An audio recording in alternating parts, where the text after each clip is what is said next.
Hello friends, नमस्कार। स्वागत है आप सभी का अपने YouTube channel dreamer of UPSC में। तो आज की सीरीज़ में हम एनसीईआरटी प्रैक्टिस सेट लगाएंगे, जिसमें क्लास 6 हिस्ट्री की बुक हमारे अतीत के चैप्टर 6 नए प्रश्न और नए विचार का प्रैक्टिस सेट है। टोटल 15 क्वेश्चन है। और इससे पहले हम एनसीईआरटी 6 क्लास 6 जो हिस्ट्री की बुक है उसके सारे शॉर्ट नोट्स की वीडियोस अपलोड कर दिए हैं। आप पहले उसको जाके देख लीजिए, उसके बाद इसका प्रैक्टिस सेट लगाइए। नए प्रश्न नए विचार का भी हम शॉर्ट नोट्स अवेलेबल करा दिए हैं, बहुत अच्छे तरीके से बताया गया है, आप उसको जाके देख सकते हैं। एनसीईआरटी के महत्व को आप लोग जानते ही हैं कि आईएएस पीसीएस किसी भी एग्ज़ाम के लिए इम्पॉर्टेंट है। एनसीईआरटी अगर नहीं पढ़े तो फिर मतलब काम नहीं चलने वाला है। ठीक है, तो चलिए शुरू करते हैं। हमारा पहला क्वेश्चन है कि बुद्ध द्वारा पहली बार उपदेश देने की महत्वपूर्ण घटना की स्मृति में कहाँ एक स्तूप का निर्माण किया गया था। कह रहा है कि जो गौतम बुद्ध पहली बार उपदेश दिए थे तो उस घटना को की याद में कहाँ पे एक स्तूप का निर्माण किया गया था। पहला ऑप्शन है सांची, दूसरा है सारनाथ, तीसरा भरूच, चौथा है अमरावती।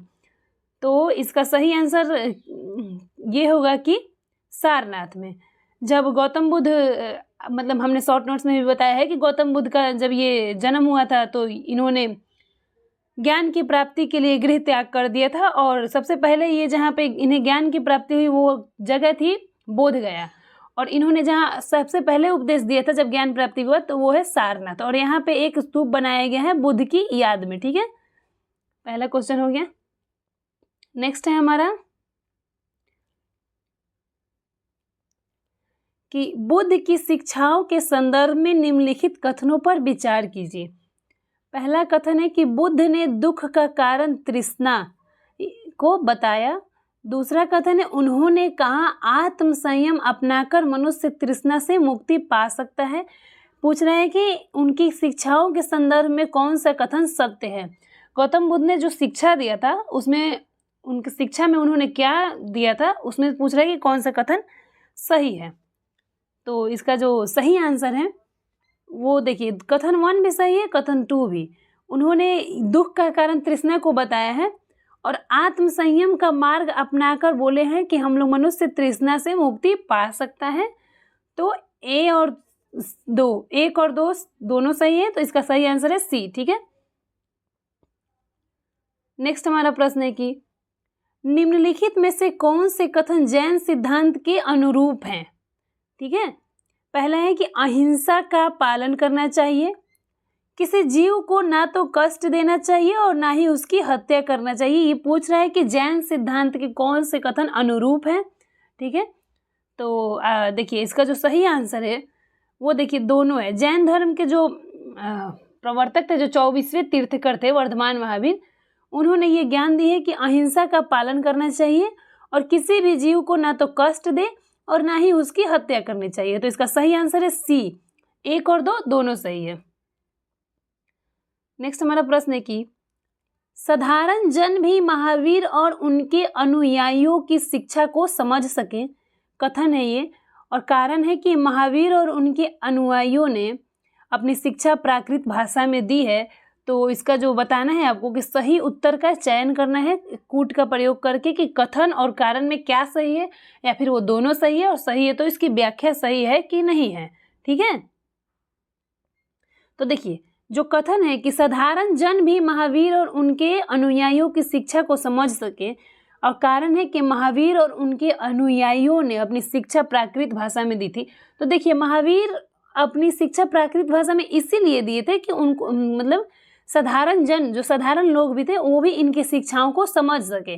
तो कारण और कथन दोनों सही है, तो ए और आर दोनों सही है और आर ए का सही व्याख्या है। तो इसका सही आंसर है ए। ठीक है, कारण क्योंकि महावीर स्वामी जो प्राकृत भाषा में अपनी शिक्षा दिए थे तो इसीलिए दिए थे कि साधारण लोग भी उनकी भाषा को समझ सके, उनकी शिक्षा को समझ सके। ठीक है, नेक्स्ट हमारा है कि निम्नलिखित में से कौन से कथन बौद्ध संघ के संदर्भ में सही हैं। बौद्ध संघ के संदर्भ में कौन से कथन सही है बताना है। पहला कथन है संघ भिक्षु भिक्षुणियों का एक संगठन था। दूसरा है संघ में रहने वाले बौद्ध भिक्षुओं के लिए बनाए गए नियम विनय पिटक में मिलते हैं। इनमें से बताना है कि कौन सा कथन सही है। सही उत्तर बताना है। तो देखिए, जो संघ भिक्षु भिक्षुनियों का संगठन था, ये बात सही है। और ये यहाँ पे जो लोग घर मतलब गृह त्याग करके आते थे तो वहाँ पे ये लोग रहते थे और उनकी एक संगठन थी, तो ये कथन वन सही है। ठीक। दूसरा है कि संघ में रहने वाले बौद्ध भिक्षुओं के लिए बनाए गए नियम विनय पिटक में मिलते हैं, तो ये भी बात सही है कि इनके लिए जो भी नियम बनाए गए थे वो हमें विनय पिटक में नामक ग्रंथ में मिलते हैं। तो 1 और 2 दोनों सही है, सी आंसर होगा। नेक्स्ट है हमारा कि निम्नलिखित में से कौन सा कथन बौद्ध संघ के संदर्भ में सही नहीं है। कौन सा कथन बौद्ध संघ के संदर्भ में सही नहीं है? देखिएगा, ध्यान दीजिएगा, पूछ रहा है सही नहीं है। ठीक है। पहला कथन है कि संघ के पुरुष और स्त्रियों को रहने के लिए अलग अलग व्यवस्था थी। तो संघ के पुरुष और स्त्रियों को रहने के लिए अलग अलग व्यवस्था थी, ये बात तो सही है। सभी व्यक्ति संघ में प्रवेश ले सकते थे, ये भी सही है। तीसरा है कि संघ में प्रवेश के लिए बच्चों को अपने माता पिता से अनुमति लेनी होती थी, ये भी सही है।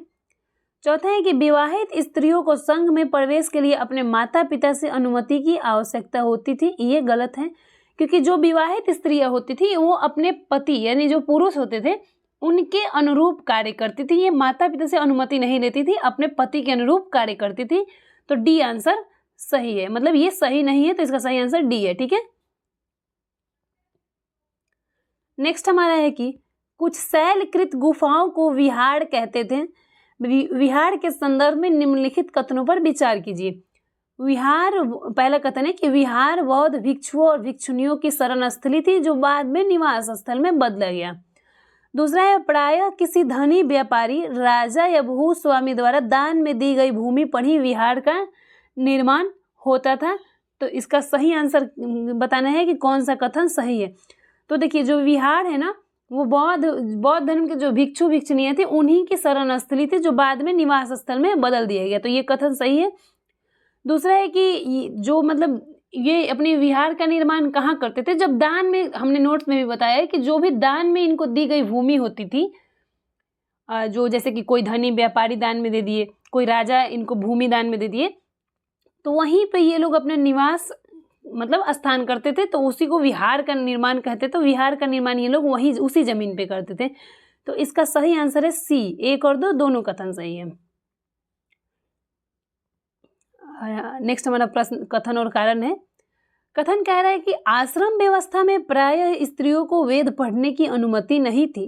कारण कह रहे हैं कि उन्हें अपने पतियों द्वारा पालन किए जाने वाले आश्रमों के नियमों का ही अनुसरण करना होता था। तो कथन और कारण तो दोनों सही है कि आश्रम व्यवस्था में स्त्रियों को वेद पढ़ने का अधिकार नहीं था, और स्त्रियां क्या करती थी, जैसे हमने अभी पहले वाले प्रश्न में बताया, स्त्रियां अपने पति के द्वारा बनाए जाने वाले जो नियम थे उन्हीं का ही अनुसरण करती थी। ठीक है। तो कथन और कारण दोनों सही है, लेकिन जो इनका मतलब जो ये व्याख्या है, मतलब कि जो कारण है वो इसकी व्याख्या सही से नहीं करता है। ठीक है। मतलब इस कारण से थोड़ी उनको वेद पढ़ने से मना किया गया था क्योंकि वो अपने पति का अनुसरण काम करती थी, बल्कि वेद पढ़ने का अधिकार उनको पहले ही नहीं दिया गया था। ठीक है। तो इसका सही आंसर क्या होगा, देखते हैं कि ए और आर दोनों सही है। ए नंबर में कह रहे हैं आर ए की सही व्याख्या है, ये नहीं। ए और आर दोनों सही है, परंतु आर ए की सही व्याख्या नहीं है, तो इसका सही आंसर है बी। ठीक है। नेक्स्ट हमारा प्रश्न है कि जिस समय बुद्ध उपदेश दे रहे थे उसी समय या उससे भी थोड़ा पहले दूसरे अन्य चिंतक भी कठिन प्रश्नों का उत्तर ढूंढने का प्रयास करते थे। ये चिंतक उपनिषदों से संबंधित थे। इन उपनिषद के संदर्भ में निम्नलिखित कथनों पर विचार कीजिए। ठीक है। उपनिषद के संदर्भ में हमें बताना है। पहला कथन है कि उपनिषद उत्तर वैदिक ग्रंथों का हिस्सा थे। उपनिषद का शाब्दिक अर्थ है गुरु के समीप बैठना। इन ग्रंथों में अध्यापकों और विद्यार्थियों के बीच बातचीत का संकलन किया गया। देखिए, ये तीनों कथन सही है। इसको हमने शॉर्ट नोट्स में बताया है बहुत अच्छे तरीके से कि उपनिषद का शाब्दिक अर्थ है गुरु के समीप बैठना, ये उत्तर वैदिक का ग्रंथ है और इसका अर्थ होता है गुरु और विद्यार्थी के बीच बातचीत। ठीक है। तो इसका सही आंसर हो जाएगा डी। नेक्स्ट हमारा प्रश्न है कि उपनिषदों में संकलित वार्तालापों चर्चाओं के संदर्भ में निम्नलिखित कथनों में से कौन सा कथन सही नहीं है। ठीक है। सही नहीं है पूछ रहा है, ठीक है। उपनिषद से संकलित जो वार्तालाप है उनसे संबंधित है। और कौन सा कथन सही नहीं है? तो पहला कथन है कि इन चर्चाओं में भाग लेने वाले अधिकांश पुरुष ब्राह्मण तथा राजा होते थे। ये बात सही है। इनमें कभी कभी गार्गी जैसे स्त्री विचारकों का भी उल्लेख मिलता है। ये भी सही है। विद्वता के लिए प्रसिद्ध गार्गी राज दरबार में होने वाले वाद विवाद में भाग लिया करती थी। इस कथन पे थोड़ा सा डाउट है, ठीक है। तो ये भी लेकिन कथन सही है, क्योंकि जब ये इनका उल्लेख मिलता है मतलब कि ये कभी कभी तो वाद विवाद में भाग लेती ही थी, क्योंकि कभी कभी देखिए गार्गी जैसी स्त्रियों का भी उल्लेख मिलता है, ठीक है। तीसरा है निर्धन व्यक्ति भी इस तरह के वाद विवाद में बढ़ चढ़कर हिस्सा लेते थे। तो देखिए ये कथन गलत है, तो यही सही आंसर है इसमें, क्योंकि जो भी भाग लेते थे वो राजा और ब्राह्मण ही होते थे। देखिए यहाँ पे भी बताया गया, ठीक है। तो इसका सही आंसर है डी। नेक्स्ट हमारा प्रश्न है कि निम्नलिखित कथनों में से कौन सा कथन सही नहीं है। फिर पूछ रहे हैं कि सही नहीं है, ठीक है, ध्यान देंगे, सही नहीं है। पहला है कि जैन धर्म का समर्थन मुख्यतः व्यापारियों द्वारा किया गया। ये बात सही है। दूसरा है किसानों के लिए जैन धर्म के नियमों का पालन अत्यंत कठिन था, क्योंकि फसलों की रक्षा के लिए उन्हें कीड़े मकोड़े को मारना पड़ता था, ठीक है। ये भी सही है, क्योंकि जैन धर्म में अहिंसा के नियम का पालन बताया गया है और किसी को भी जीव हत्या या फिर उसको मारना ये अपराध बताया गया है, ठीक है। तो ये भी कथन सही है कि किसान उस नियम का पालन नहीं कर पाते थे, क्योंकि उन्हें फसलों के लिए रक्षा के लिए कीड़ों मकोड़ों को मारना पड़ता था। तीसरा कथन है कि बाद की सदियों में उत्तर भारत के साथ साथ जैन धर्म का विस्तार गुजरात, तमिलनाडु और कर्नाटक में भी हुआ है। ये भी सही है। बाद में इनका विस्तार, जैन धर्म का विस्तार कहाँ कहाँ हुआ है? तो गुजरात, तमिलनाडु और कर्नाटक में। चौथा है कि वर्तमान में उपलब्ध जैन धर्म की शिक्षाएं उत्तर प्रदेश के कुशीनगर नामक स्थान से मिलती हैं। तो ये कथन गलत है, ठीक है, क्योंकि ये कुशीनगर स्थान से इसका नहीं मिलता है। तो यही आंसर हो जाएगा इसका सही आंसर हो जाएगा डी 11 का।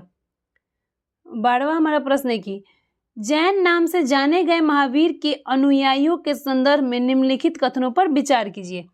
पहले, उन्हें भोजन के लिए भिक्षा मांगकर सादा जीवन बिताना होता था। सही बात है। जो भी जैन धर्म में प्रवेश करते थे उन्हें अपने खाना के लिए, भोजन के लिए भिक्षा मांगनी पड़ती थी। दूसरा है, उन्हें पूरी तरह ईमानदारी से रहने तथा चोरी न करने की सख्त हिदायत दी गई थी, ठीक है। तीसरा कह रहे हैं कि उन्हें ब्रह्मचर्य का पालन करना होता था तथा पुरुषों को वस्त्रों सहित सब कुछ त्याग देना पड़ता था। तो ये तीनों कथन सही है जैन धर्म से संबंधित। इसको हमने डिस्कस कर दिया है शॉर्ट नोट्स में, आप जाके देख सकते हैं। नेक्स्ट हमारा प्रश्न है कि बुद्ध और जैन के युग में ही कुछ अन्य विद्वान भी खोज कर रहे थे। उन्हें प्रसिद्ध विद्वानों में से एक विद्वान पाणिनि ने एक महत्वपूर्ण रचना की है। संस्कृत भाषा की यह रचना किस चीज़ से संबंधित है? तो जो पाणिनि ने जो संस्कृत भाषा में रचना की है वो संस्कृत व्याकरण की रचना की है। तो इसका सही आंसर है डी। संस्कृत व्याकरण की रचना किसने की है? पाणिनि ने, ठीक है। नेक्स्ट हमारा प्रश्न है कि जरथुस्त्र एक ईरानी पैगंबर थे। उनकी शिक्षाओं के संदर्भ में निम्नलिखित में से कौन सा कथन सही है? पूछ रहा है जरथुस्त्र, ठीक है। जरथुस्त्र की शिक्षाओं का संकलन जेंद अवेस्ता नामक ग्रंथ में मिलता है। सही बात है। जरथुस्त्र की मूल शिक्षा का सूत्र है सद्विचार, सद्वचन तथा सद्कार्य। ये तीनों सही, दोनों सही है। तो इसका सही आंसर है सी। 1 और 2 दोनों सही है, ठीक है। नेक्स्ट हमारा प्रश्न है कि जातक कथाओं का संकलन निम्नलिखित में से किसके द्वारा किया गया था? तो इसका सही आंसर है बौद्ध अनुयायियों द्वारा, क्योंकि जो बौद्ध अनुयायियों की कहानियां थी वो आम लोगों में प्रचलित हैं और इसका संकलन बौद्ध भिक्षुओं द्वारा किया गया था और ये जातक कथाओं की कहानियां हैं, ठीक है। तो सही आंसर है इसका है B. Thank you for watching this video. Thanks for like, share और सब्सक्राइब जरूर कर दीजिएगा। और अगर आपको ये वीडियो पसंद आ रही है तो प्लीज़ हमारे शॉर्ट नोट्स की भी वीडियोस देखा कीजिए, वो भी बहुत अच्छे तरीके से हैं। मिलते हैं नेक्स्ट सेशन में। Thank you so much.